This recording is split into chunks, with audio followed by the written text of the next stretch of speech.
एक आदमी कैंसर से पीड़ित और बिस्तर पे पड़ा हुआ है, घर वर सब बिक गए, खाने को कुछ नहीं है, इलाज पे सारा पैसा लग गया। एक फादर और बेटे की इकट्ठे डेथ हुई थी, तो उनकी मदर लेने आई थी और वो बहुत एजेड थी। अस्पताल बार बार कह रहा था ये तमाशा हो रहा है, ये चिल्ला रही हैं, ये रो रही हैं, इनको बाहर कीजिए, इनको बाहर कीजिए। किसी गरीब को कुछ समझते ही नहीं है, बहुत इनसेंसिटिव सिस्टम है। इन अस्पतालों ने एक धंधा बना लिया। Dr. Tina Sharma has a PhD in public policy. She's a socio-political activist and a former BJP spokesperson. She's also the founder of Pink and Blue Foundation, where she tirelessly fights for the economically weaker section quota rights for health and education. आज हम इनसे जानते हैं कि लोगों को उनका हक क्यों नहीं मिल रहा है, इससे किसका फायदा हो रहा है और इसके लिए क्या किया जा सकता है। सरकारी स्कूल अनफॉर्चुनेटली मैं ये कहूँगी कि वेट करते हैं कि बच्चा 1 महीना ना आए और उसका नाम काट दें।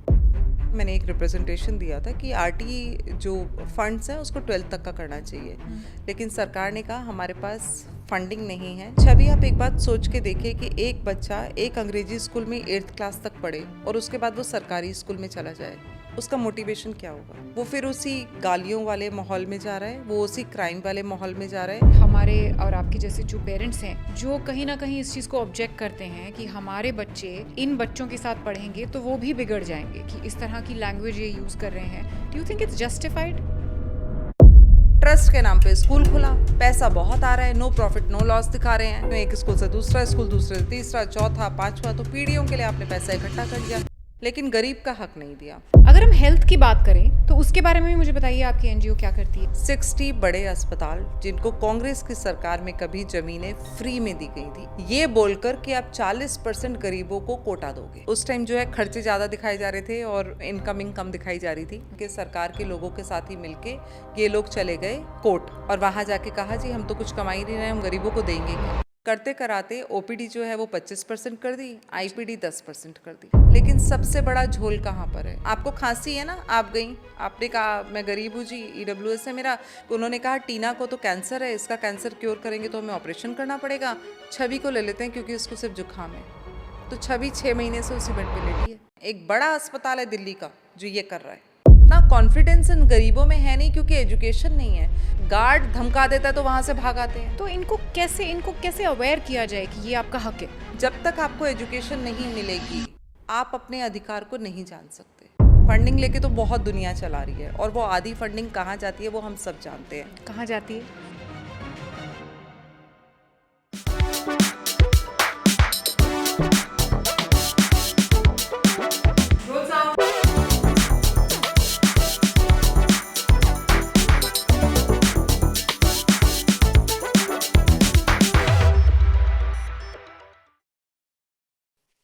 Hi, Dr. Tina. Hi.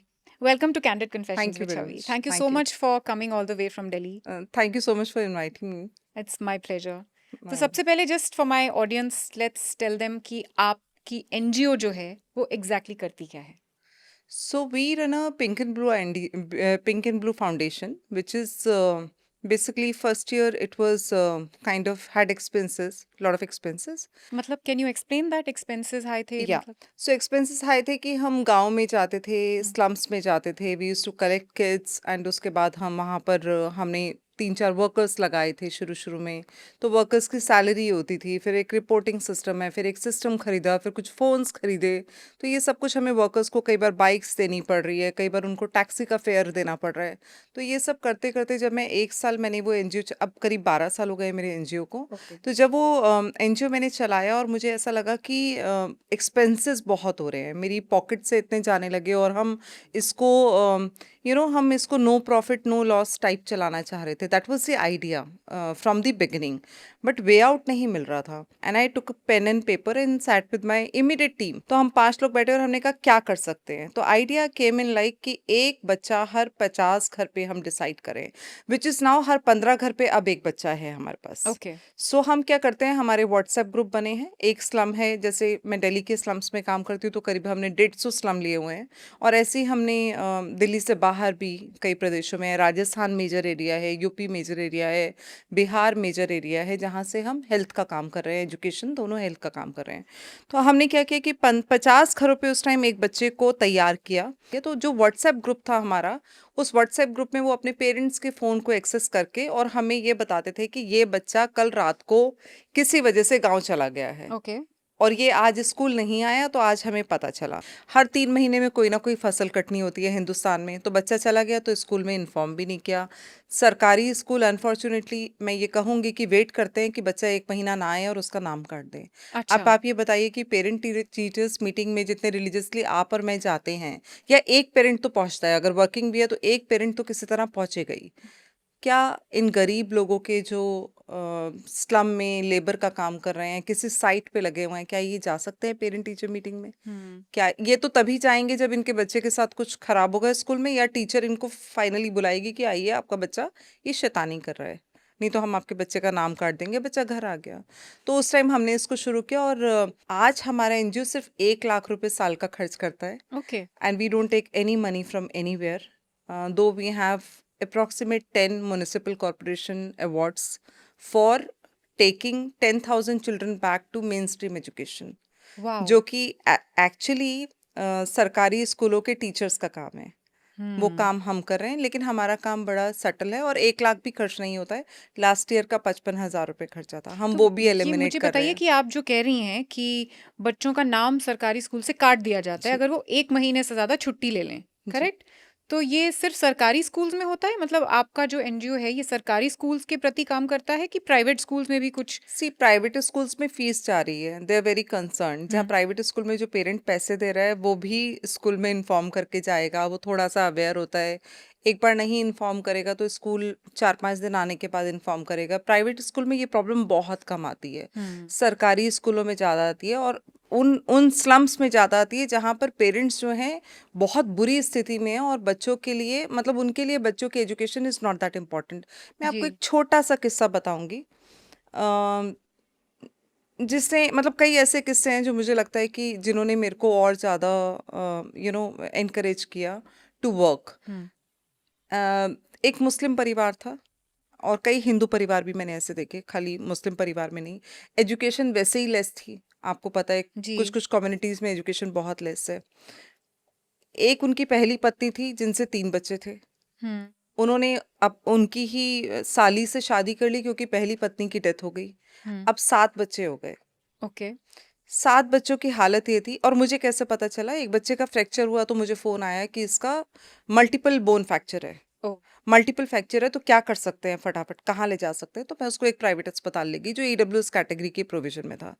तब मुझे पता चला उस घर के 7 बच्चे, कोई आजादपुर मंडी से सब्जी लेकर आता था, कोई सुबह 7 बजे से लेके 12 बजे तक सब्जी की दुकान पे बैठता था, कोई घर का खाना बना रही होती थी। मतलब उनके 7 बच्चे 12 साल की उम्र के ऊपर के बच्चे थे, और सबसे बड़ा बेटा जो था वो 23 साल का था।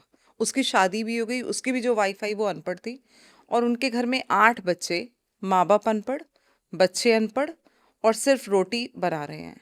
तो मतलब ये एपिसोड भी मान लीजिए 8 साल हो गए हैं करीब मुझे, और उन बच्चों ने फिर प्राइवेट से, इग्नू से 10th किया, ये किया, कुछ कुछ ठीक ठीक जगह नौकरी पे लगे हैं। अब सब्जी की दुकान सिर्फ मदर चलाती है, और फादर भी जो है घर पे रेस्ट कर रहे हैं। तो मतलब इस तरह के एपिसोड्स कई बार आपको हिला देते हैं कि एक पूरा पूरा घर जो है, एक पूरी पूरी जनरेशन बर्बाद हो रही है, जो एजुकेशन स्कूल से कभी निकाल दिया तो मतलब वापस नहीं गए स्कूल, तो डर आपकी के मारे। NGO exactly step by step क्या करती है ऐसी फैमिलीज को हमारी हेल्प करने एनजीओ के में लिए? सबसे बेसिक काम है कि हम हर स्लम में, हर स्लम के हर घर को ट्रैक करते हैं। ओके।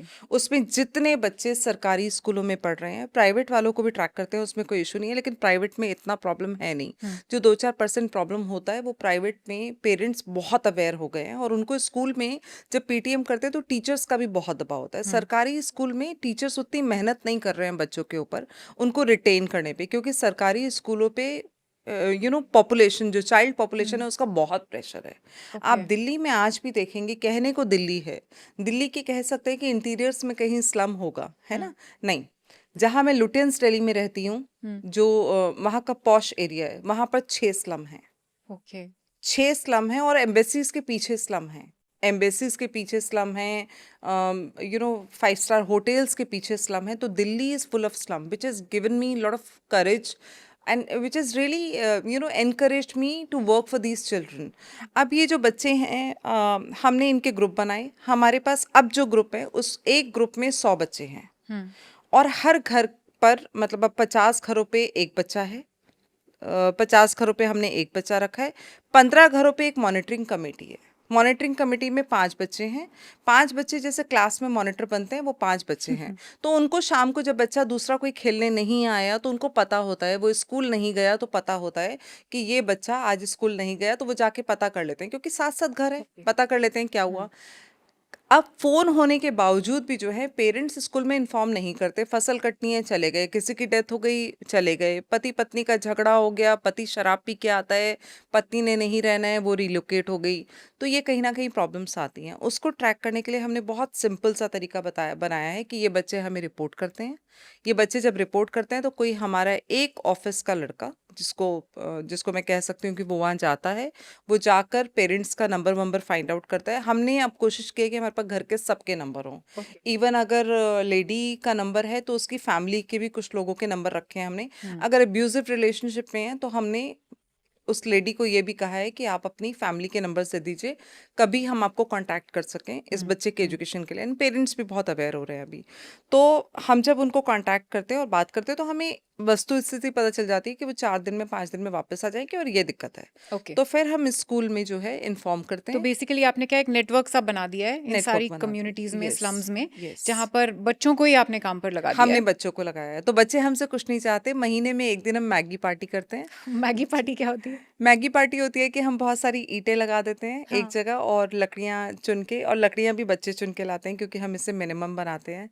और मैगी काफ़ी सारी खरीद के आती है जो मेरा ही एनजीओ लेकर आता है। तो मैगी होती है, उसमें जूस होता है और हम मैगी पार्टी करते हैं, क्रिकेट खेलते हैं, पिट्ठू-ग्राम खेलते हैं, खो-खो खेलते हैं। ओके। तो ये हमारा एक तो कॉन्सेप्ट है इस मैगी जिसमें पार्टी में मैं आ सकती हूँ? बिल्कुल आ सकती हैं आप, इट साउंड्स डेफ़िनेटली लाइक आ अ लॉट सकती ऑफ हैं। फन। या इट्स लॉट ऑफ फन। और इसमें वो मैगी पार्टी भी इसलिए होती है कि हम चाहते हैं कि बच्चे हमें अपने प्रॉब्लम्स बताएँ, जी। वो अपने पेरेंट्स के साथ अपने रिलेशनशिप के बारे में बात करते हैं। हुँ। अगर हम कोशिश कर सकते हैं तो हम उन्हें समझाने की कोशिश भी करते हैं। कई बच्चों को योगा बहुत अच्छा आता है, कई हुँ। बच्चे मल्टी टैलेंटेड हैं हुँ। जिनको they sing so well, I can't tell you. They हुँ। Sing so well. There was a girl जो इतना अच्छा योगा करती थी, मैं आपको बता नहीं सकती Chhavi, and it was inborn talent. हुँ। उस लड़की को अभी टीचिंग उसका जॉब लगा है, कहीं पे प्राइवेट लगा है, लेकिन she is earning about 25,000। Wow! और वो सिर्फ 10th पास थी, हुँ। घर में रोटी बना रही थी और उसके पेरेंट्स उसको बाहर जाने नहीं देते थे। तो एक हुँ। कन्विंस करना, हाँ। बताना, ले जाना, हुँ। मतलब ये सब चीज़ें मुझे लगता है कि बहुत ही, मतलब मैं कई बार जब निर्भया गैंग रेप हुआ दिल्ली में, तो मेरी बेटियां हैं 2, तो मैं जब घर आती थी, मतलब 1 महीना तो हम जंतर मंतर और इंडिया गेट पे थे। जब मैं घर आई तो मुझे ऐसा लगता था कि यार, if this can happen with those girls, it can happen with my girl also. But thought process जब होता है आपका तो थोड़ा-सा आगे जाता है। आपको कोई काम करना है। ऐसा नहीं होता कि ओवरनाइट आपको एक थॉट आया और आपने काम करना शुरू किया। जी। मैं एजुकेशन पे काम इसलिए भी करना चाहती थी कि मेरी खुद की एजुकेशन बहुत ब्रेक्स में हुई। Okay. My father had sciatica, he was working with BHEL. 2002 में उनको बीएचईएल ने एक मेडिकल नोटिस दे दिया और उन्हें कहा गया कि 3 साल, वो 3 साल लग गए, पहले इनिशियली 3 साल नहीं कहा, उन्हें कहा गया कि आपको कॉम्पेंसेट करेगी बीएचईएल। एंड मेरे फादर जो है उनको मशीन पे खड़े होके काम करना होता था, तो मशीन पे चिप्स कटते हैं, हुँ। जबकि वो वहाँ पर जो सी2 यूनियन थी उसके प्रेसिडेंट भी थे। तो he was a very powerful and very bold guy. But मेरे फादर को ऐसा कहा गया, तो उसमें तो नौकरी में आप कुछ कर नहीं सकते। जब ये हुआ तो मेरे फादर, मैं सिर्फ 14 साल की थी, 11th क्लास में थी। मेरा 11th हाफ हुआ और मैं यहाँ दिल्ली आ गई अपने मामा जी के घर, और हुँ। मैंने यहाँ रहकर किसी के घर में काम किया। और घर में काम करने पे मुझे बहुत पैसे नहीं मिलते थे। वो जो लेडी थी वो रात को नर्सिंग का काम करती थी किसी अस्पताल में, उनके 2 बच्चे थे, तो मुझे रात को उनके घर सोना होता था। तो मुझे पैसे मिलना शुरू हो गए। And when you live with your relatives तो बहुत अच्छा ट्रीटमेंट एक टाइम के बाद आपको नहीं मिलता है, बिकॉज़ हुँ। आपको डिफ़िकल्टी आती है। जी। एंड मैं 14 साल की थी तो मेरे फादर को 3 साल करीब साइटिका रहा। हुँ। इत्तेफ़ाक से हमारे पास एक घर था, हुँ। मेरी माँ थीं, हमारे पास घर था, और मैंने अपनी मम्मी को कहा कि मेरा मन नहीं लगता यहाँ पर, क्योंकि स्कूल में जा नहीं पा रही हूँ, पापा की मालिशें करनी पड़ती हैं, तो कुछ हो नहीं रहा है, कुछ समझ सा नहीं आ रहा है। एक दिन मुझे ऐसे कुछ लगा, मैंने एक सूट में थी मैं, अपनी चप्पल खिड़की से बाहर फेंकी, हाथ में ₹50 थे। और मैं दिल्ली की बस पकड़ के दिल्ली आ गई। मुझे नहीं पता था मैं क्या करूँगी, पर 1 महीने बाद मुझे कुछ काम मिल गया और उसके बाद धीरे-धीरे मेरी जर्नी वहाँ से शुरू हुई। तो मेरी एजुकेशन का अगर मैं आपको बताऊँ तो मैंने 10th और 12th में टॉपर रही हूँ, स्टेट टॉपर भी रही हूँ, डांस, डिबेट कॉम्पिटिशन में अच्छी रही। लेकिन हमारे घर में भी ये थॉट प्रोसेस था कि 10th करके 12th करके लड़का मिलेगा शादी कर देंगे। मैंने ग्रेजुएशन किया, 1996 में मैंने फर्स्ट ईयर किया, 95 में 12th किया, 96 में फर्स्ट ईयर किया, 98 में सेकंड ईयर किया क्योंकि मैं यहाँ काम कर रही थी और मैं सिर्फ यहाँ से हरिद्वार बस से जाती थी और बस से जाने के बाद बस से जाती थी और बस से जाने के बाद सिर्फ पेपर देती थी और शाम को वापस आ जाती थी या अगले दिन वापस क्योंकि नौकरी होती थी।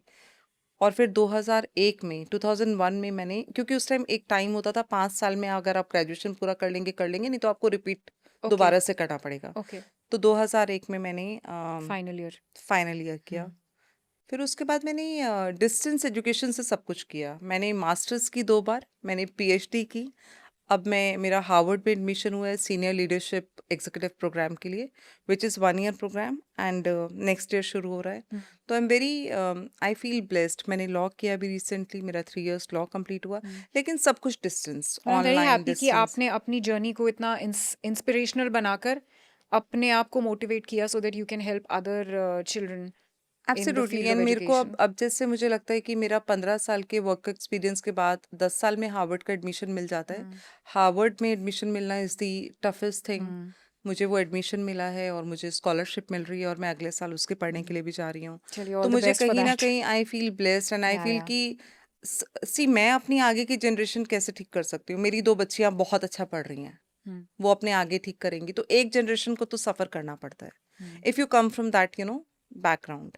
तो मेरे साथ ये हुआ और मेरे फादर जो है वो बहुत लंबा समय बीमार रहे। कमाने वाली सिर्फ मैं थी अकेली। उनकी अभी डेथ हुई है तो अकेली हूँ, तो मतलब मुझे लगता है कि फिर मुझे ये लगने लगा कि मुझे बच्चों के लिए काम करना है। मुझे उसमें मज़ा आने लगा। I used to enjoy, I used to take my kids along. Usually NGOs बहुत डोनेशंस पे डिपेंड करते हैं ना, जी। तो आपका एनजीओ भी इस तरह का है, कोई डोनेशन कर सकता मैं एक है? सरकारी ऑफिसर की वाइफ हूँ। मेरे हस्बैंड कमांडर हैं इंडियन नेवी में। वो नहीं चाहते थे, मेरे ससुर रॉ से रिटायर्ड है। मेरे हस्बैंड स्पेशल फोर्सेस कमांडो है। वो नहीं चाहते थे कि मैं ऐसी कोई भी ग्रांट लूँ। अगर कोई प्राइवेट मुझे फ्रेंड्स मदद करना चाहे, जो मुझे जी। लोगों ने की। मुझे कोविड में बहुत पैसा मिला, बहुत। मतलब जो मुझे जानते थे उन्होंने बहुत पैसा दिया, लेकिन वो और चीज़ों में इस्तेमाल हुआ। जैसे वो हेल्थ में इस्तेमाल हुआ, जी। वो जो अस्पतालों में हम काम करते हैं उसमें इस्तेमाल हुआ। किसी की फीस देनी है, किसी का कुछ देना है, हमने उस सब में किया। सो मुझे फंडिंग कभी भी घर से अलाउड नहीं थी बाहर से लेना। दे वर वेरी स्केप्टिकल कि आप ये पैसा बाहर से नहीं लेंगी, मतलब आप कोशिश करें कि ना लें। और अपने फौजी परिवार में अगर कुछ इकट्ठा करना है तो कर सकती हैं, फैमिली से ले सकती हैं। तो मेरा एक आइडिया भी था कि हमें फंडिंग नहीं लेनी है। फंडिंग लेके तो बहुत दुनिया चला रही है और वो आधी फंडिंग कहाँ जाती है वो हम सब जानते हैं। बहुत जेन्युइनली कम एनजीओज कहाँ काम जाती है? करते हैं। सॉरी टू सीएसआर की फंडिंग का बहुत सिंपल कॉन्सेप्ट है, I must tell you. CSR की फंडिंग जो है, एक बड़ी कंपनी, एक लिस्टेड कंपनी, एक प्राइवेट लिमिटेड कंपनी अपनी ही सीएसआर फाउंडेशन बना लेती है। ओके उनके घर की कोई महिला उसको हैंडल कर रही होती है। वाइट में उधर पैसे जाते हैं, ब्लैक से आधे पैसे वापस आ जाते हैं, सरकार को फाइलिंग कर देते हैं। कुछ बहुत ज़्यादा होता नहीं है, बहुत जेन्युइनली कम लोग काम करते हैं उसमें। और मैं एक बात कहूँगी कि जो 60% फंडिंग है जो हमें एफसीआरए में मिलती है या एटीजी और 12A में मिलती है, बहुत फ्रॉड एनजीओज जो हैं वो बच्चों का हक खा रहे हैं या गरीबों का हक खा रहे हैं जिस नाम पे ले रहे हैं। बाहर से कई बड़े बड़े फाउंडेशंस है, जैसे फोर्ट फाउंडेशन है, ये देते हैं, या और बहुत सारे ऐसे फाउंडेशंस हैं जो देते हैं, लेकिन हमने कभी नहीं लिया। और इत्तेफाक से मैं आपको एक बात और बता दूं, आपने हमें हमारी वेबसाइट भी नहीं मिली होगी आपको। हाँ आपको हमारी क्योंकि उसका खर्चा था, हमने नहीं किया। हमने अब शॉपिफाई पे अब डालना शुरू किया है। हमने कभी उसका इंस्टा पेज नहीं बनाया, क्योंकि हम जो ओके काम कर रहे हैं वो कर रहे हैं। हमें जो म्युनिसिपल कॉर्पोरेशन ने रिकॉग्नाइज किया वो स्कूल से रिकॉग्नाइज किया है। स्कूल में पता है कि टीना शर्मा कौन है। बट आपको लगता है कि इन चीज़ों से फ़र्क पड़ता है अगर वेबसाइट हो, लेजिटिमेट एक इंस्टाग्राम अकाउंट अब हो जहाँ लगता है लोगों हमें को होना चाहिए। अब लगता यू है वांट कि टू डू लोग it now? Motivate, yes we are doing it now. Okay but हम उसको भी कोशिश कर रहे हैं कि खर्चे कम हो, हमें वॉलंटियर्स मिले जो उसको चलाएं, हमें एक्सपेंसेस नहीं करने तो हैं। कुछ प्राइवेट स्कूल्स में भी आप काम करती हैं जहाँ जी, आरटीई के जो किड्स होते हैं? यस। उसके बारे में कुछ बताइए। मैं प्राइवेट स्कूल्स में भी करती हूँ, मैं नेवी एयरफोर्स के स्कूल्स में भी करती हूँ। आरटीई के किड्स जो है उनके लिए 8th तक का ही प्रोविज़न है, जिसके लिए मैं आपको बताऊँगी कि प्रकाश जावड़ेकर जी जो यूनियन मिनिस्टर थे, उस टाइम वो एमएचआरडी मिनिस्टर भी थे, उनके पास एनवायरनमेंट मिनिस्ट्री भी थी और उसके बाद आईएनबी मिनिस्ट्री भी थी, तीनों के वो मिनिस्टर थे। हमने उनको एक लेटर भी दिया था, लेटर क्या मैंने एक रिप्रेजेंटेशन दिया था कि आरटीई जो फंड्स हैं उसको 12th तक का करना चाहिए। लेकिन सरकार ने कहा हमारे पास फंडिंग नहीं है, हमारे पास बजट में इतना प्रोविजन नहीं है कि हम इन बच्चों को 12th तक पढ़ा सकें। छवि आप एक बात सोच के देखिए कि एक बच्चा एक अंग्रेजी स्कूल में 8th क्लास तक पढ़े और उसके बाद वो सरकारी स्कूल में चला जाए, उसका मोटिवेशन क्या होगा? वो फिर उसी गालियों वाले माहौल में जा रहा है, वो उसी क्राइम वाले माहौल में जा रहा है। और मैं आपको सच बताऊं तो जब ये प्राइवेट स्कूलों में आते हैं, क्योंकि 25% का कोटा है, 25%। जी। मेरी बेटी भी ब्यूरोक्रेटिक स्कूल में पढ़ती है, जो कि हमारा हमारा कोटा होता है, हमारे बच्चे को वहाँ एडमिशन मिलेगा। वहाँ 25% बच्चे आते हैं, वो बच्चे क्लास में गालियाँ भी देते हैं, ओके। वो क्रिमिनल माइंडसेट के भी होते हैं, क्योंकि उन्होंने स्लम में वही देखा है।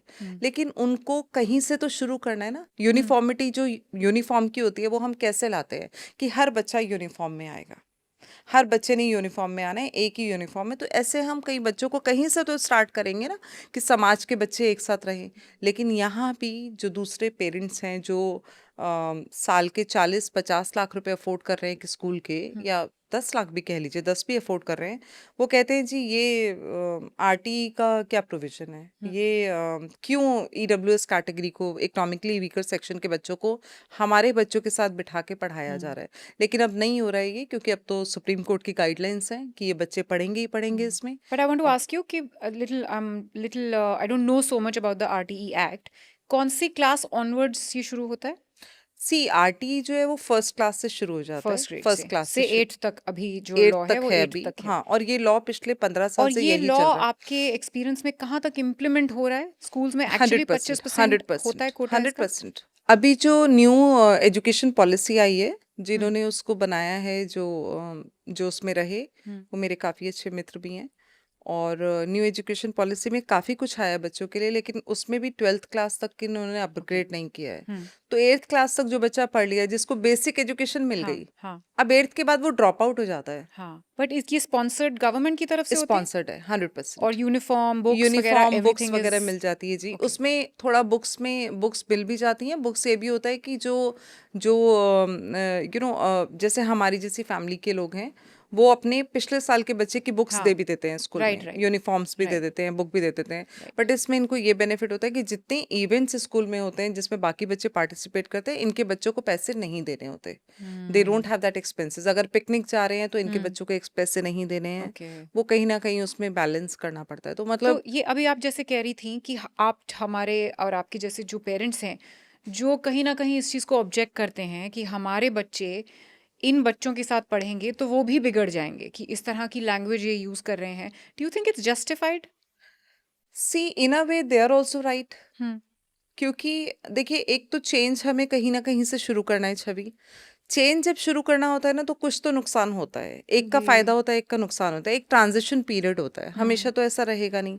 आप ये सोचिए कि अगर उन बच्चों को हम स्लम में ही छोड़ देंगे, जी। इस बात पे मेरी कई बार फाइट भी होती है कि मुझे लगता है कि पेरेंट्स ऑब्जेक्शन कर रहे हैं, पेरेंट बॉडी बाहर बना रखी है, पेरेंट्स ने ग्रुप बना रखे हैं। वो कहते हैं आप भी ऑफिसर की वाइफ हैं, आपको नहीं लग रहा है कि ये जो क्लास में अभी एपिसोड हुआ, एक लड़के ने मेरी बच्ची की स्कर्ट खींच दी या मेरी बच्ची को कुछ खराब बोल दिया, तो ये कल को मेरी बच्ची के साथ कुछ गलत ना कर दे। और यहाँ तक भी बोल देते हैं कि अगर स्कूल में कोई रेप हो जाता है तो who is responsible for all this. तो फिर हमारा यही कहना होता है कि देखिए, दोनों साइड का बैलेंस तो हम देखना चाहते हैं, लेकिन वो बैलेंस है नहीं। अगर आपके घर के आसपास स्लम्स बने हुए हैं और अब मल्टीपल स्लम्स हैं, तो ये चीज़ तो कहीं भी हो सकती है। जी। आप एक ऐसी सिविल सोसाइटी में जब आप रह रहे हैं, वहाँ क्राइम अगर है, तो क्राइम तो करेक्ट। किसी को भी इफेक्ट कर सकता है, वो चाहे आपकी बच्ची हो चाहे मेरी बच्ची हो।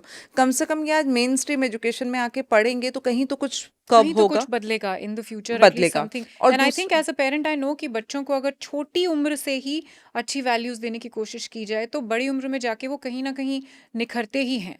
देखिए, मैं आपको एक बात और बताऊंगी Chhavi. There are two sides and we can not ignore both the both the sides, sides. Why.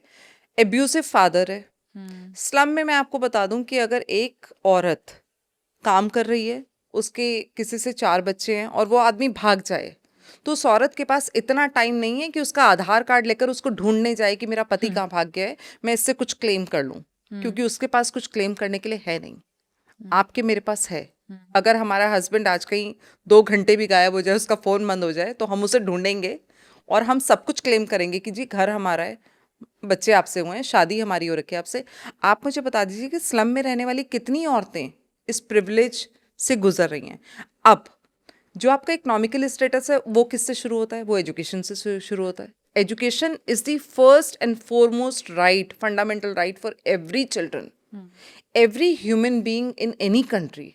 आप युगांडा जैसे देश में देखिए ना, भुखमरी है लेकिन पढ़ाई दे रहे हैं ना, पढ़ाई करा रहे हैं ना, उनके छोटे छोटे स्कूल्स चल रहे हैं ना। एजुकेशन कई कई कंट्रीज में एजुकेशन जो है वो घरों से चल रही है। लोग नहीं चाहते उनके बच्चे स्कूल, फॉर्मल स्कूल में जाएं।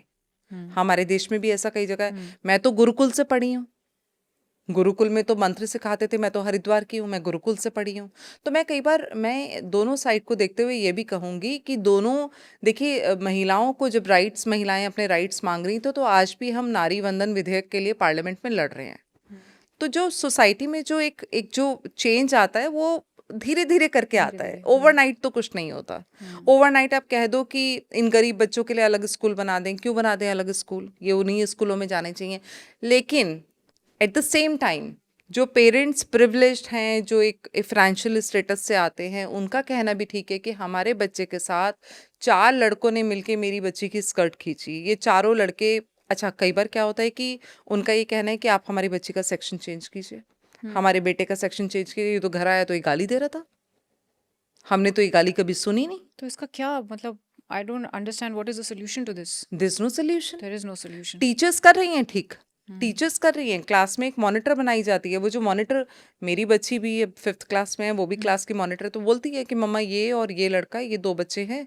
मतलब वो पहले भी बताती थी, अभी भी मम्मा बहुत गालियां देते हैं, बहुत But बहुत actually, F I word wanna बोलते say हैं। कि ये जो प्रॉब्लम आप जो बोल रही हैं, ये सिर्फ इन बच्चों की नहीं है। आजकल तो बहुत अच्छे घरों से यस, जो बच्चे आते हैं उनमें भी बहुत प्रॉब्लम्स हम देखते हैं। हाँ, वो हिंदी में नहीं तो इंग्लिश में गालियां देते हैं। यस, बात तो ट्रू, सेम ही है, बिकॉज हाँ। आपका बच्चा किस वजह से बिगड़ रहा है, it's very difficult to identify that. But I tell you, आप अब जो क्राइम रेट है आपका वो स्लम और एक नॉर्मल घर में क्राइम रेट का जो परसेंटेज है वो तो डिफर करता ही है। देखिए, मैं नेगेटिव नहीं हूँ इसको लेके, I am being very positive, क्योंकि मेरे पास दोनों साइड है, एक नेगेटिव भी है एक पॉजिटिव भी है। मैं तो पॉजिटिव देखकर चलूंगी कि हमने 12 साल में हम यहाँ तक पहुंचे हैं। अगले 15 साल में मुझे लगता है कि मेरी जनरेशन में मैं कुछ ऐसा खड़ा कर जाऊंगी जो कल को हैंड ओवर करके जाऊंगी, और कुछ प्लस ही करके जाएंगे, माइनस तो कुछ हो नहीं रहा है। So I think I feel no, I good. Think definitely there's that start which is needed, या और उससे काफी फर्क पड़ेगा। एक अच्छा, एक अगर एक बात और मैं छवि जी इसमें बताऊंगी, जैसे मैंने आपको कहा था कि फौज के स्कूल भी जो है उसमें भी यही सिस्टम है। फौजी स्कूलों में क्या होता है कि अगर आप वॉर विडो हैं या पीस विडो हैं, या आपका टेन्योर खत्म हो गया, टेन्योर खत्म होने पे तो बच्चे बड़े हो जाते हैं, जिनके रिटायरमेंट हो गए उनके बच्चे तो नौकरियों पे लग जाते हैं, तो वो तो इस पे फॉल नहीं करता। अगर आप वॉर विडो हैं, आपका हस्बैंड कहीं डेथ हो गया है, या फिर आप पीस विडो हैं, पीस मतलब वॉर में नहीं था लेकिन वैसे डेथ हो गया है, बट गवर्नमेंट आपको सब कुछ देगी। क्योंकि मैं नवा जो हमारा नेवल वाइफ्स वेलफेयर एसोसिएशन है उसकी भी पार्ट हूँ, और बाकी चीज़ों में भी पार्टिसिपेट करती हूँ। तो ये भी हमने ऑब्जेक्शन उठाया हुआ है और गवर्नमेंट को लिख के दिया हुआ है, और अब तो हमने इसको और आगे बढ़ाया है, हम सारी मिनिस्ट्रीज़ को अप्रोच कर रहे हैं, और हम इस पे प्रेस कॉन्फ्रेंस भी 2 बार कर चुके हैं कि जैसे ही ये एपिसोड होता है, उस बच्चे को उसके अगले साल से उस बच्चे की, मतलब घर में जो भी पेरेंट बचा है, क्योंकि सरकारी बेनिफिट खत्म हो गए, तो पेरेंट बचा है वो मदर बची होगी या कोई और बचा होगा, तो उसको अगले साल से पैसे देने हैं। वो नेवी स्कूल में पढ़ सकता है पर अगले साल से पैसे देने हैं। अब हमें इसमें क्या करना होता है कि हम जब ऐसे बच्चों का हमें पता चलता है, क्योंकि मेरे हस्बैंड सरकार में हैं, तो वो मुझे बताते हैं कि ऐसे 5 बच्चे हैं, मैं 2-4 फैमिली से बात कर रहा हूँ, इनकी फीस भरवा देंगे, तुम स्कूल को अप्रोच करो एंड नेवी स्कूल चली जाओ एंड उनको, प्रिंसिपल को बोलो कि इनको निकाले ना, हम इनकी फीस भरवा देंगे। क्योंकि ये ऑफिसर्स हमारे साथ के ही थे, या फिर ये कोई जूनियर था या ये था। इनफैक्ट हमने नेवी को फोर्स भी किया कि नेवी ही उनकी फीस भरे। तो नेवी को जब हमने लेटर लिखा, फौज से हमें अनलाइक सरकार, फौज से हमें ये बेनिफिट हुआ है कि कुछ बच्चों की 3 लाख रुपए फीस जानी थी तो 2-2.5 साल पहले, साल की। हम्म 5 बच्चे थे, फादर की डेथ हो गई। आप सोचिए 5 हम्म बच्चों को घर से स्कूल से निकाल रहे हैं। हम्म अब वो कहाँ कहाँ जाके पढ़ेंगे? जी मतलब फीस नहीं दे सकते तो स्कूल से सेशन खत्म होते ही निकल जाएंगे। ठीक है. So that way this is also one of the agendas that you're one of the fighting agenda. तो towards. हमने उनकी फीस इकट्ठी करके और इकट्ठी कर ही रहे थे हम, तो हमें स्कूल से मैसेज आ गया कि navy headquarter has agreed to pay all this amount for these children till 12th standard. Okay. So फौज में this is again a very they take it very seriously. हाँ, they सरकार understand the importance of education more, of course right? किसी ने तो ऊपर से fund किया होगा, सरकारी पैसा तो नहीं आया है, पर किसी ऑफिसर ने ऊपर सीनियर ने कहा होगा कि मेरे उससे भर दीजिएगा, कोई बात नहीं। अगर हम हेल्थ की बात करें तो उसके बारे में भी मुझे बताइए, आपकी एनजीओ क्या करती है? सो हेल्थ में बड़ा अच्छा प्रोविजन है जो सिर्फ दिल्ली में है। हेल्थ में दिल्ली में 60 अस्पताल हैं, 60 हॉस्पिटल्स हाँ. हैं, जिसमें बड़े बड़े नाम हैं, Okay. Taking from Max to बेंसर्ब्स to Manipal to Rajiv Gandhi cancer institute, Primus, national heart institute, many other, Indira Gandhi national institute. ये सारे बड़े अस्पताल, 60 बड़े अस्पताल जिनको कांग्रेस की सरकार में कभी जमीनें फ्री में दी गई थी, एकड़ों के भाव में। अच्छा. मतलब एकड़ों जमीनें, जो एकड़ एकड़ जमीनें, 5-5, 6-6 एकड़ जमीनें दी गई थी, ये बोलकर कि आप 40% गरीबों को कोटा दोगे, 40%. 40%। Okay. लेकिन अब सारा खेल पैसे का है, तो सरकार के कुछ लोग मिल गए और सरकार के कुछ लोगों ने कहा कि इन्होंने इंफ्रा खुद खड़ा किया पीपीपी मॉडल में करके, आपने जमीन तो दे दी। अब आप सोचिए, एक अस्पताल है जिसकी जमीन है, दिल्ली में एक जगह है जहाँ सिर्फ एम्बेसीज है, उसके पास वहाँ है साकेत मैक्स, इतना बड़ा अस्पताल खुला हुआ है, उसके 2 मल्टी स्पेशलिटी और वो खुल गया है। उसके बाद बीएल कपूर है, गंगाराम है, ये बड़े बड़े अस्पताल हैं। मतलब ये इतने बड़े अस्पताल हैं कि ये अरबों खरबों रुपए कमा रहे हैं। इनको कहा गया कि 40% आप जो है गरीबों को बेड्स दोगे। तो इसमें बेड में होता है आईपीडी और ओपीडी होता है, आपके जो Inpatient and outpatient. हाँ, out patient and in patient. तो जो आउट पेशेंट है दैट्स 10%, अच्छा. That's 25%, Okay. और 10% जो है वो बेड्स हैं। तो दिल्ली में टोटल इन प्राइवेट अस्पतालों में करीब 300 के करीब बेड है, Okay. 300 के करीब ईडब्ल्यूएस कैटेगरी के बेड हैं। वैसे अच्छा. बेड्स 3000 हैं। Okay. अब इसमें वेंटिलेटर बेड भी आते हैं, आईसीयू बेड भी आते हैं, आईसीयू बेड भी आते हैं। हाँ. तो कांग्रेस सरकार में आज से करीब 20 साल पहले ये डिसाइड हुआ कि 40% दिया जाएगा। ये दिल्ली की विधानसभा में बिल पारित हो गया और जमीनें इनको दे दी गई, जमीनें इनको अलॉट कर दी गई, क्योंकि सरकार के पास अपना इंफ्रा खड़ा करने का प्रोविजन नहीं था। सरकार ने कहा हम नहीं करेंगे, हम चाहते हैं हम कि जमीन देते हैं, इंफ्रास्ट्रक्चर आप खड़ा आप खड़ा कीजिए। अब सरकार के कुछ लोग मिल गए जिन्होंने खुद ही कोर्ट जाकर ये कहा कि उन लोगों ने ऑब्जेक्शन उठाया कि भाई हमारा तो अभी नया नया अस्पताल है, अभी तो मरीज ही नहीं आ रहे। हाँ. आप देखिए, खर्चे व्हाइट एंड ब्लैक में दिखाए जाते हैं ना, पेमेंट तो व्हाइट एंड ब्लैक में आती है। तो जब हमने पूरी आरएनडी की तो हमें ये समझ में आया कि उस टाइम जो है खर्चे ज़्यादा दिखाए जा रहे थे और इनकमिंग कम दिखाई जा रही थी। Okay. और वो 5-6 साल चलाने के बाद सरकार के साथ ही मिलके, सरकार के लोगों के साथ ही मिलके ये लोग चले गए कोर्ट, और वहां जाके कहा जी हम तो कुछ कमा ही नहीं रहे, हम गरीबों को देंगे क्या। करते कराते ओपीडी जो है वो 25% कर दी, आईपीडी 10% कर दी, Okay. दोनों जो कि 40-40% थी। अच्छा. और उसमें भी बड़ा मजेदार ये है कि पूरे हिंदुस्तान से कोई भी आ सकता है, Okay. सिर्फ उसकी इनकम जो है वो 5 लाख के अंदर अंदर होनी चाहिए। Okay. वो मिनिमम वेजेस में आना चाहिए। अब वो मिनिमम वेजेस के लिए एक सर्टिफिकेट बनता है जो डीएम बनाता है, डीएम एसडीएम बना के देते हैं कि आपकी इनकम इतनी है। सपोज मुंबई में किसी को मेजर सर्जरी की जरूरत है, उसमें रेयर डिजीजेस भी आती हैं, sorry to tell you this, rare diseases भी आती हैं और सर्जरी की किसी को मुंबई में जरूरत है, तो वो अगर एम्स जाएगा तो उसको 2 साल बाद की तो एमआरआई की वो मिल रही है डेट, Okay. अल्ट्रासाउंड की डेट मिल रही है 4 महीने बाद की। तो इन These private are the EWS quota people. नहीं, वो तो सरकारी अस्पताल में तो सब जा सकते हैं। अच्छा. सरकारी अस्पताल में तो एम्स तो सरकारी हो गया ना, सरकारी में सब जा सकते हैं। इसमें जो ईडब्ल्यूएस है, इसमें क्या करते हैं कि इसमें सपोज जैसे हम गांव-गांव जाते हैं, हम वहां से लोगों को ढूंढते हैं, तो पता चलता है एक आदमी कैंसर से पीड़ित है और बिस्तर पे पड़ा हुआ है, घर वर सब बिक गया है, सोना बिक गया है, कुछ है ही नहीं, खाने को कुछ नहीं है, इलाज पे सारा पैसा लग गया। तो हम उनको वहां से उठा के कोशिश करते हैं कि एम्बुलेंस वगैरह किसी तरह से कहीं से हाँ। मैनेज हो, क्योंकि एम्बुलेंस के भी बहुत खर्चे हैं। सपोज उसको बिहार से लाना है तो 1 लाख रुपए एम्बुलेंस में लग जाते हैं, और फिर उसका वहां बेड भी इंतजाम करना है। जी। आपको उसकी सारी रिपोर्ट लेकर अस्पताल में जाके चेक करना है, बात करनी है, और वो कहते हैं ओपीडी में पेशेंट को लेकर आइए। तो मैं एक बिहार के पेशेंट को ओपीडी में कैसे लेकर जाऊंगी? मैं कैसे लेके जाऊँ, आप बताइए। और फिर उसको एडमिशन मिलेगा नहीं मिलेगा, वो डेट देंगे सर्जरी की, वो, और इसमें और मतलब तब तक वो कहाँ रहेगा? अगर हाँ, ले भी आए तो तब तक कहाँ नहीं, रहेगा? अब जो नहीं है वो है, लेकिन दिल्ली में रहने का भी ऐसा कोई इंतजाम नहीं है लोगों के लिए। that's what लोग I'm saying. बाहर शेल्टर्स में रह रहे हैं। आपको पता है एम्स के बाहर कितने शेल्टर्स बनाए हैं, रैन बसेरे बने हुए हैं वहां। मतलब लोग सालों साल बिता देते हैं क्योंकि उनका पेशेंट अंदर एडमिट है, Okay. सालों साल। मतलब ये तो हालत है, लेकिन एक अच्छा प्रोविजन, इसकी पॉजिटिव साइड ये है which I want to see. The positive side है कि दिल्ली के 50 अस्पताल ऐसे हैं जो अभी वर्किंग कंडीशन में है। सेंट स्टीफन भी उसमें से एक है जो कि नहीं लेता है। राजीव गांधी कैंसर इंस्टीट्यूट ने तो बिल्कुल कह दिया है हम तो नहीं लेंगे, सुप्रीम कोर्ट में उनका केस चल रहा है, वो कहते हैं हम तो लेंगे ही नहीं, Oh. हम इस कोटे को मानते ही नहीं। अच्छा। और जमीनें ऐसी कि 200 करोड़ पर एकड़ प्राइवेट एंटिटीज चला रही हैं, और क्या झोल है, आप सोच के हैरान। अच्छा, एनीवेज, तो वहां से आ गया 10%। तो 300 बेड हमें मिलते हैं, जिसमें वेंटिलेटर बेड हमें बहुत कम मिलते हैं, जबकि वेंटिलेटर बेड हमें चाहिए होते हैं।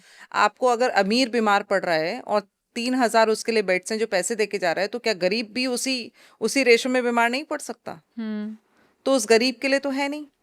अब यहाँ पर प्रॉब्लम आती है, जो जो मेजर चीज मैंने देखी पिछले मेरे को उसमें भी करीब 13 साल हो गए हैं काम करते हुए। मेजर चीज ये देखी है कि रूल फॉलो नहीं हो रहे हैं, और रूल फॉलो इसलिए भी नहीं हो रहे हैं कि कोई करना नहीं चाहता रूल फॉलो। कोर्ट भी कितनी बार इंटरवीन करेगी? कई कई केसेस के लिए तो हमें कोर्ट जाना पड़ता है, उनकी पीआईएल फाइल करनी पड़ती है, तो उनकी पिटिशन देनी पड़ती उसमें है। कितना टाइम लग जाता है? टाइम ज़्यादा तो नहीं लगता, बिकॉज मेरे जो मेंटर हैं जिनके साथ मैंने काम किया है, उनका नाम है एडवोकेट अशोक अग्रवाल। बहुत माने हुए ईडब्ल्यूएस के यू नो एक्टिविस्ट है वो खुद लॉयर भी हैं, उनकी पूरी फैमिली भी लॉयर है।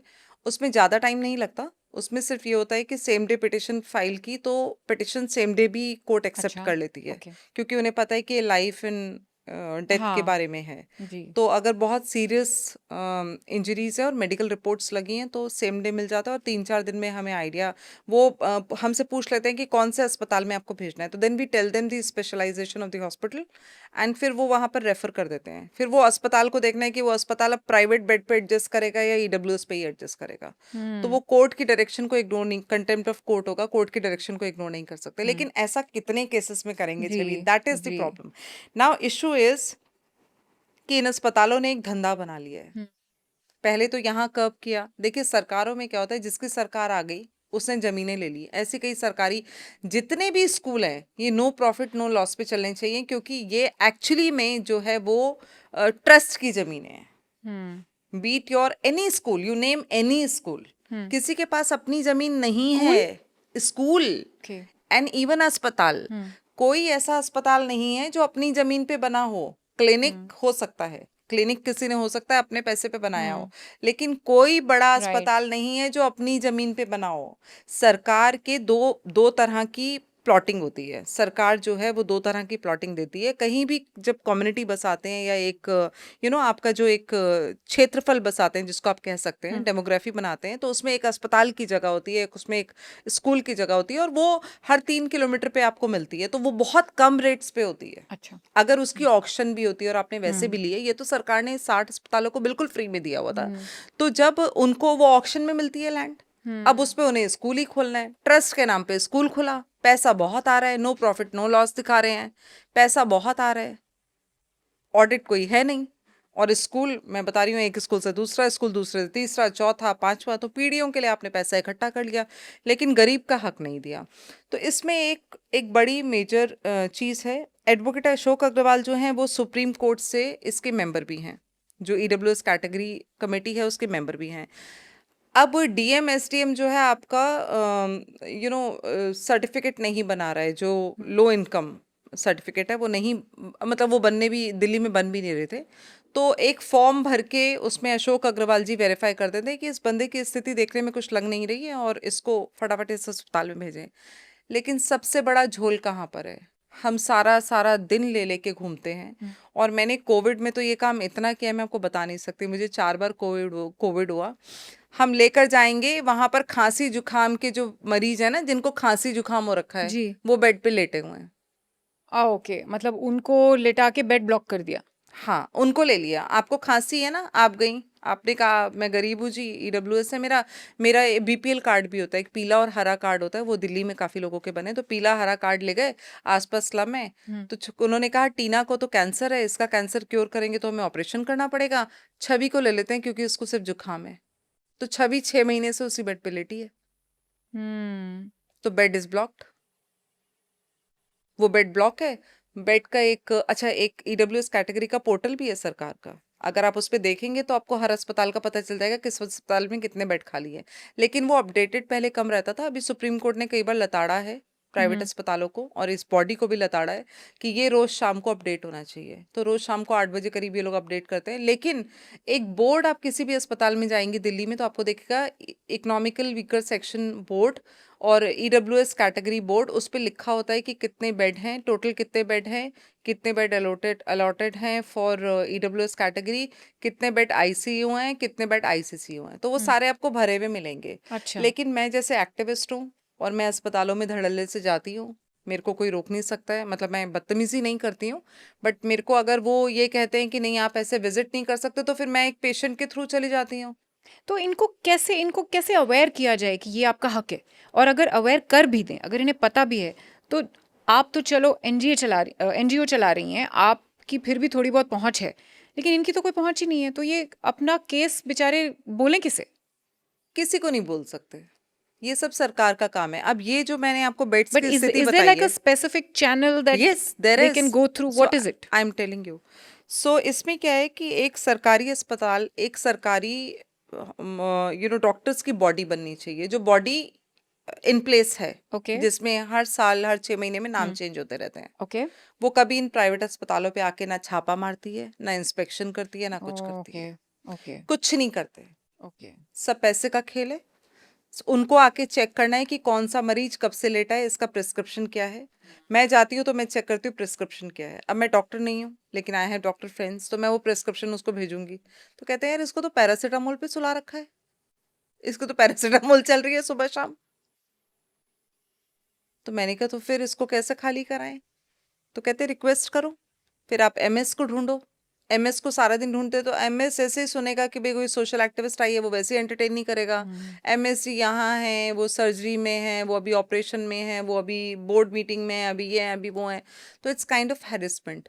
लेकिन मैं ये कहना चाहती हूँ कि अ, लोगों को अवेयरनेस कैसे हो, कॉन्फिडेंस कैसे आप में और मुझ में कॉन्फिडेंस कैसे आया है, हमें कॉन्फिडेंस कैसे आया? I come from a very humble background. आपके अंदर कॉन्फिडेंस कैसे आया होगा? एजुकेशन से, एक्सपोजर से, अवेयरनेस से। जब तक आपको एजुकेशन नहीं मिलेगी, आप अपने अधिकार को नहीं जान सकते। मेरे क्या राइट्स हैं, मेरे शादी में क्या राइट्स हैं, मेरे बच्चों के मेरे ऊपर क्या राइट्स हैं, मेरे बच्चे मुझसे क्या क्या क्लेम कर सकते हैं, if I am not giving them what they need as a child from a mother और from a parent, that will only come from education.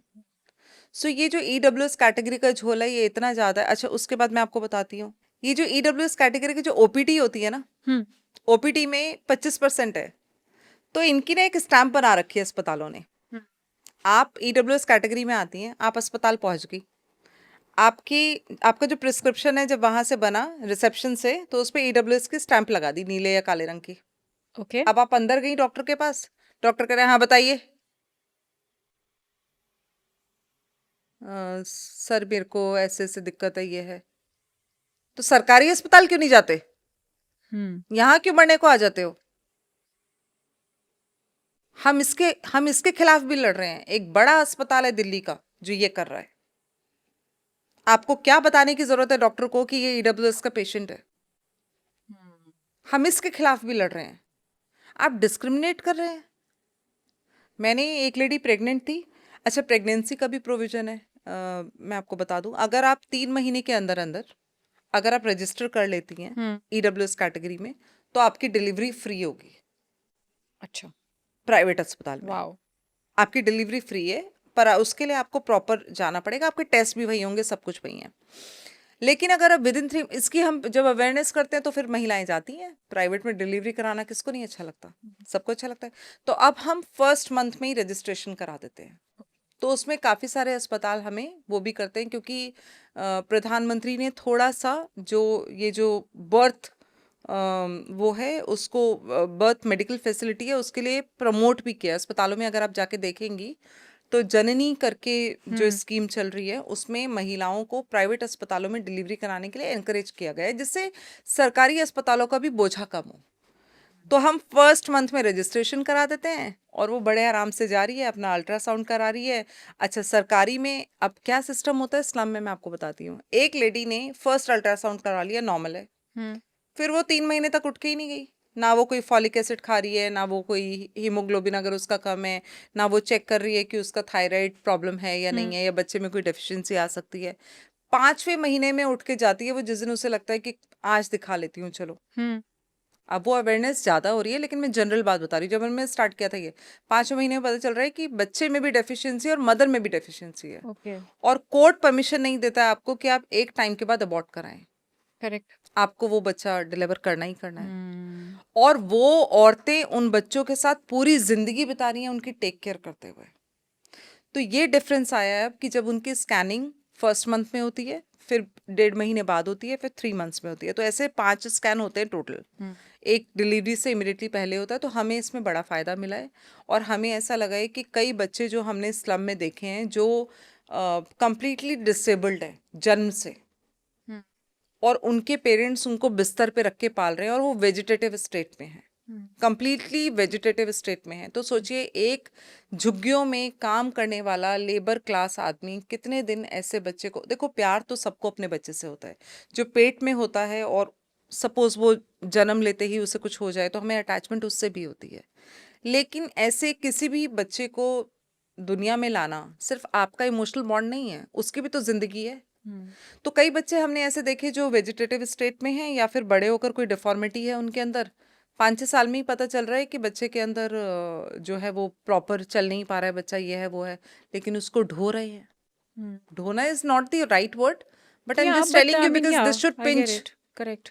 To the system. कोई मतलब नहीं है ना, मतलब कोई आपकी भी मतलब लाइफ नहीं एज अ पेरेंट हाँ। सफ़र कर रही है और बच्चे की तो कर ही रही है। पर मुझे ये बताइए कि ये प्रॉब्लम्स तो बहुत सारी दिख रही हैं मुझे, और आप भी कह रही हैं कि इसका कोई खास सोल्यूशन है नहीं, जो सोल्यूशंस इन प्लेस हैं वो करप्शन की वजह से कुछ कर नहीं पा रहे हैं। So then what? We just need NGOs like you? अभी दिल्ली दिस में should be somebody Ayush fighting all the time? अभी दिल्ली में आयुष्मान लागू किया है। आयुष्मान में 5 लाख तक का बेनिफिट मिलता है। वो एक सब्सिट्यूट जरूर हो सकता है, लेकिन जो फैसिलिटी हमारे पास है, जिन अस्पतालों को अरबों रुपए की जमीन फ्री में मिली हुई है, जो खुद, मतलब मैं आपको जगह के नाम बताऊंगी तो पृथ्वीराज रोड पे उनके बंगले हैं, अकबर रोड पे उनके बंगले हैं, जहां पर सिर्फ सरकारी बिल्डिंग है और 2 बंगले उनके हैं। मतलब किन किन गरीबों के उस पे आप वो कर रहे हो। मैं एक केस लेकर गई थी एक अस्पताल में, मैं उस अस्पताल का नाम नहीं लूंगी। मैं लेकर गई, और खैर मुझे लेना चाहिए, मुझे लगता है, मुझे कोई फियर भी नहीं है। प्राइमस अस्पताल है, बड़ा फेमस। अचला दीवान उसकी ओनर है, चलाती है। उस मतलब वो सबसे प्राइम जगह पे है, दिल्ली की सबसे प्राइम जगह उसको मिली हुई है, और 5 एकड़ के करीब जमीन है, और बिल्कुल चंद्रगुप्ता मौर्य मार्ग पे है, जहां पर आप ये कह लीजिए कि सारी एम्बेसीज हैं। अब उनके पास आप केस लेकर जा रहे हो, मल्टीपल फ्रैक्चर्स, वो कहते हैं हमारा बेड ही नहीं है। मैं रिक्वेस्ट कर रही हूँ कि प्लीज़ इसको ले लीजिए किसी तरह। मैम हम ले ही नहीं सकते, आपको जो करना है कर लीजिए, और आप प्लीज़ बाहर खड़े होकर बात कीजिए। मैं रात के 2 बजे खड़ी हूँ, 2 सवा 2 बज रहे थे, आप प्लीज़ बाहर खड़े खड़े होकर बात कीजिए। मुझे एमएस बोल रहा है। मैंने कहा आप तरीके से बात कीजिए मुझसे, आपको ये अथॉरिटी है मुझे पूछ रहे हैं, आपको ये अथॉरिटी है? आपको सुप्रीम कोर्ट ने नॉमिनेट किया इसके लिए? मैंने कहा ये लॉ है ना, मैं इस गरीब को लेकर आई हूँ, आप इसको एडमिट कीजिए, आपके पास बेड भी खाली है। मैम सुबह देखेंगे हम। हाँ, ये ज़रूर है कि किसी मंत्री संतरी एमएलए का फ़ोन आ गया तो बेड तो जैसे मर्जी खाली कराएं या फिर प्राइवेट खाली कराएं, उसको बेड मिलेगा ही मिलेगा। क्योंकि ये लोग चाहते हैं कि पावरफुल लोगों को हैप्पी रखें, गरीबों की कोई औकात नहीं है। गरीब जो है वो, मतलब मुझे कहने में शर्म आती है कि गरीब कि ज़िंदगी शायद ज़िंदगी नहीं है। So I think the only thing that I can feel, and I would like to ask my audience actually, what do you think is the solution to this problem? And thank you so much for doing all that you're doing, because ये चीज़ें ऐसी हैं कि हम जैसे लोगों को तो पता भी नहीं चलता है कि ये प्रॉब्लम है, और लोग हैं जो इस प्रॉब्लम के साथ लड़ रहे हैं ऑन अ डेली बेसिस। मुझे ऐसा लगता है आज कि अगर हम किसी हॉस्पिटल में जाते हैं और ये चीज़ हमारे सामने हो भी रही है, तो हम भी थोड़े सेल्फिश हो जाते हैं सोच के कि हम अपने पेशेंट को लेकर गए हैं, हम उनके लिए लड़े ना, हमको क्या फ़र्क पड़ रहा है। And I think that's where our responsibility also lies no as a citizen. हमारी रिस्पॉन्सिबिलिटी ये है कि हम अपनी जेब से मदद ना करके जो सरकार ने तय किया है उस पे लड़ें। हम थोड़े से रिस्पॉन्सिबल हों। किसी को जरूरत है 2,000 रुपए की, मैं दे दूंगी, लेकिन मैं कितने दिन दूंगी? एग्जैक्टली। आप एक बच्चे को एजुकेट कर दीजिए ना। जी। अगर आपको लगता है बच्चा सरकारी स्कूल में जा रहा है, बच्चा पढ़ने में अच्छा है, उसको एक फीस देकर उसको और उसकी स्कूल में फीस जमा कराइए please.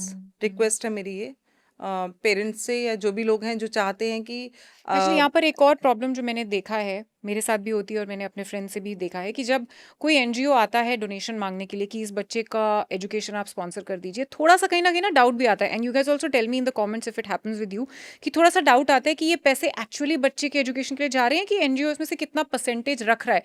Like for an example, I recently went to watch a movie and I saw this huge ad campaign by this popular NGO जो ये सब फंड्स रेज करते हैं इनके लिए। ये इनको फंड्स पैसे कहाँ से आए ये कैंपेन रन करने के लिए? क्या ऐसा होता है? हम लोग जो पैसे दे रहे हैं डोनेशन के लिए, वो कैसे पता चलता है कि एक्चुअली वो फंड जो है बच्चे की एजुकेशन में जा रहा है? देखिए, ये जो एनजीओज को आप डोनेशन देते हैं, मेरे हिसाब से नहीं देनी चाहिए। Okay. मैं इस काम में जितने टाइम से हूँ, मैंने कभी पैसे इकट्ठे नहीं किए, बिकॉज मेरी मजबूरी थी। मेरे हस्बैंड सरकार में है, तो मुझे सो डायरेक्टली मुझे बेसिकली या तो स्कूल को आपको दीजिए। आप डायरेक्टली बच्चे का वो पूछिए और आप सीधा कनेक्ट कीजिए फैमिली से। पर ये आपको जो थोड़ा सा क्रेडिबल टाइम निकालना। एनजीओज जो हैं सारी नहीं, आजकल, क्रेडिबल कुछ नहीं होता। मैं आपको बताऊं, ये अपने ऑफिसेस चला रहे हैं, जी। अपने ट्रैवल चला रहे हैं। मैं बड़े एनजीओ जिनको पीस अवार्ड्स मिले हैं, उनके भी हालात आपको नहीं पता है। सब बिजनेस क्लास में ट्रैवल करते हैं, सब कुछ लैविश चल रहा है। सो माय क्वेश्चन इज कि how do you ensure that the money, I mean हमें तो नहीं पता ना, बच्चे के इंटीग्रिटी डिटेल्स तो तो मिलते ही किसी नहीं है। की इंटीग्रिटी तो किसी की नहीं पता। देखिए, 10% ठीक भी लोग होंगे, 20% खराब भी लोग होंगे, लेकिन ये सिस्टम ऐसा बन गया है कि लोग आजकल FCRA या मतलब जो जो सर्टिफिकेशन होता है बाहर से फंडिंग लेने का, FCRA जिसको आप ATG और 12A बोलते हैं, उसके लिए लोग इनकम टैक्स ऑफिस में जुगाड़ बनाते हैं कि हमारे एनजीओ को जल्दी मिल जाए और हमें ये फंडिंग जो है बाहर से हम अप्लाई करें और ले लें। तो बहुत सारे एनजीओज ने यही धंधा बना रखा है। I will not take any name.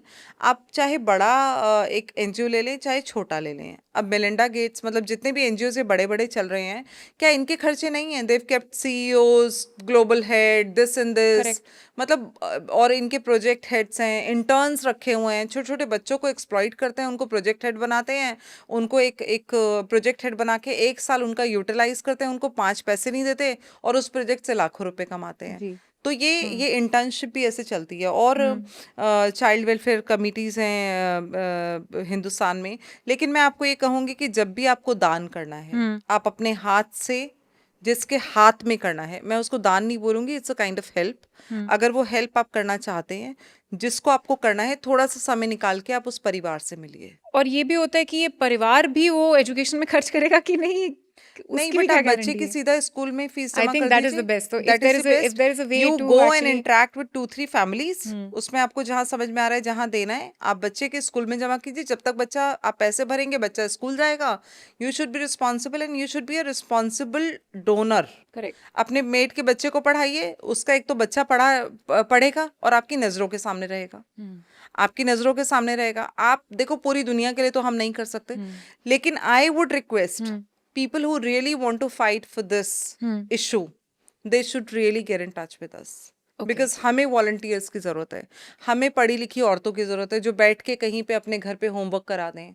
हमें ज़रूरत है कि लोग, मतलब जो हैं, हमें कुछ नहीं चाहिए उनसे, हमें उनका 1 या 2 घंटे Actually, चाहिए। that's a very good thing you said, and I wanted to also say that कि हेल्प करना is not just money, because again ये सब सवाल उठते हैं कि भाई हम पैसे जिसको दे रहे हैं वो कहाँ यूज़ कर रहा है, इवन चाहे फैमिली है चाहे कुछ भी है।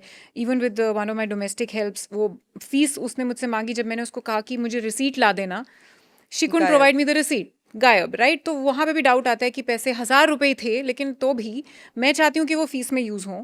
आप कहाँ यूज़ कर रहे हो मुझे पता नहीं। So but the even better way of giving your help is your actual physical help. आप श्रम दान दीजिए, आप जाकर वहाँ हेल्प कीजिए, वॉलंटियर कीजिए इन चीज़ों के लिए। उससे एनजीओ का भी फ़ायदा है, बच्चों का भी फ़ायदा है, जिसको ईडब्ल्यूएस में जो भी सफ़र कर रहा है उनका भी फ़ायदा है। So I think that's a much better way. अच्छा, एक चीज़ before I wrap up I wanted to ask you, हमारी कॉल पे जब बात हो रही थी, आप कुछ डेड बॉडीज़ की मुझसे बात कर हाँ, रही थी। सो कोविड में हाई कोर्ट का, दिल्ली हाई कोर्ट का ऑर्डर है, under of course supreme court के काफ़ी ऑर्डर्स इस पे आए हैं। दिल्ली हाई कोर्ट का एक ऑर्डर है कि डेड बॉडी किसी की नहीं रोकी जाएगी, चाहे वो अमीर हो चाहे वो गरीब हो। आप उसे मॉर्चरी में जमा नहीं करा सकते, आपको डेड बॉडी जो है इमीडिएटली फैमिली को फैमिली को देनी है। देनी पड़ेगी। लेकिन मेरे पास जब ये केसेस आए तो कोविड में ज़्यादा आए। कोविड में लोगों की डेथ्स बहुत हो रही थी और हम लोग बिल्कुल सड़कों पे थे, अस्पतालों में थे, और ये आ रहा था कि मैडम डेथ हो गई है, अब तो हमें ले जाना पड़ेगा, हमें तो फैमिली का बड़ा प्रेशर है, कल सुबह संस्कार करना ही करना है, सब रिश्तेदार पहुंच गए हैं। वो एक साइकोलॉजिकल कहते हैं ना, वो एक कल्चरल जो हमारे दिमागों जी। में भरा हुआ है। तो मैं कहती हूँ कि मुझे थोड़ा टाइम तो दो, अभी एमएस इधर है, कोविड चल रहा है, मैं भाग रही हूँ अस्पताल में, आपको पैसे देने की क्यों जल्दी पड़ी? आपके पैसे बच सकते तो हैं। क्यों पैसे देने की बात हो रही है इसलिए वो? कि बिल क्लियर करो, बिल क्लियर करो, अपनी डेड बॉडी लेकर जाओ, यहाँ अच्छा, से जब बिल तक बिल क्लियर क्लियर कीजिए। नहीं होगा तब तक डेड बॉडी हम नहीं देंगे, ऐसा नहीं ऐसा कहा देंगे। और जाता अब तो अस्पतालों में सिस्टम ये है कि हफ्ते बाद, हफ्ते में जो अगले हफ्ते के जो पैसे आपके लगने हैं वो आपसे आज जमा कराएंगे। है। ओह! आपसे एडवांस में पैसे जमा होते हैं। आप अगर करेक्ट। आज अस्पताल में आपने एडमिशन लिया है, आपसे भले ही ना करवाएं, हुँ। लेकिन एक गरीब से करवाते हैं जो ईडब्ल्यूएस में आया नहीं आया, उसकी स्थिति लग रही है कि ठीक ठाक नहीं है, तो उसको कहेंगे जी ये एस्टिमेट है 1 हफ्ते का, आप इसके पैसे जमा कराइए। तो बेसिकली अगर उन्हें ऐसा लगता है कि हम डेड बॉडी दे देंगे तो हमारे पैसे नहीं मिलेंगे, पैसे नहीं बट मिलेंगे बाय तो लॉ उसको they can not hostile do कर, it. They can not do it. And police को इसमें हेल्प करनी है। इस पे मेरा एक बहुत वो वायरल भी हुआ था, किसी यूट्यूबर ने किया था, और उसने, मैं ऐसे डेड बॉडी निकालने गई थी, मैं 6 घंटे तक पागलों की तरह घूम रही थी, और एमएस वहां से चिल्ला रहे थे और इधर से एक डॉक्टर चिल्ला रहा था, रिसेप्शन पे जो बिलिंग का हेड था वो चिल्ला रहा था कि आप बाहर खड़े होइए, आप बाहर क्यों नहीं जाती हैं। मैंने कहा ऐसे मुझसे तरीके से बात कीजिए, मुझसे तरीके से बात कीजिए, मैं यहीं खड़ी रहूंगी, आप पूरे हॉस्पिटल का माहौल खराब कर रही हैं। मैंने कहा सबको पता होना चाहिए, सबको पता चलना चाहिए कि आप डेड बॉडी नहीं रोक सकते हैं, ना किसी गरीब की ना किसी अमीर की। आप उस पर पुलिस केस कर सकते हैं कि उसने आपको बिल नहीं दिया। जी। ये इकोनॉमिक टाइम्स की रिपोर्ट है, और दिल्ली हाई कोर्ट का ऑर्डर है कि आप नहीं रोक सकते डेड बॉडी किसी की।